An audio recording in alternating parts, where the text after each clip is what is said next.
Ayan na ang bago kong piyesa. Motor ko'y tuwang-tuwa sa mga kolore din niya. Ang angas ng forma, talagang parako. Modification kasi ng amo niyang gwapo. Honda Click 125 limited edition. Simpleng dating, walang decals at naka 3D emblem. Digital ang panel at mags na naka-chrome. Air-cooled system at naka-combi brake. Oh, suave! Hanep ang forma at madaling i-modify. Ano man ang iyong gustong ikabit, iyong makakamit.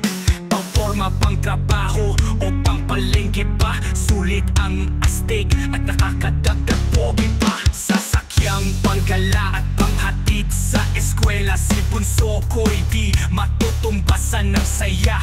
Salamat Ama sa pangalawa kong motor na panggala at gagamitin sa pagpasok sa eskwela. Pakakabitan ko pagpala ng mga ilaw at strobe light niya. Ipapalowered at magpapalit sa rear shock niya. Mga katulad kong karaniwang tao kontento na sa dalawang gulong na maporma.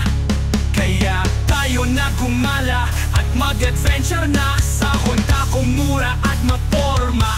Yeah boy, Honda Click 125 limited edition. Simpleng dating, walang decals at naka 3D emblem.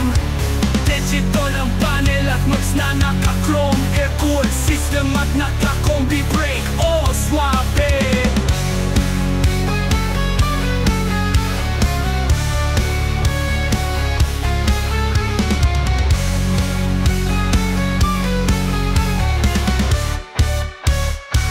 Let's go bunso, brum brum na!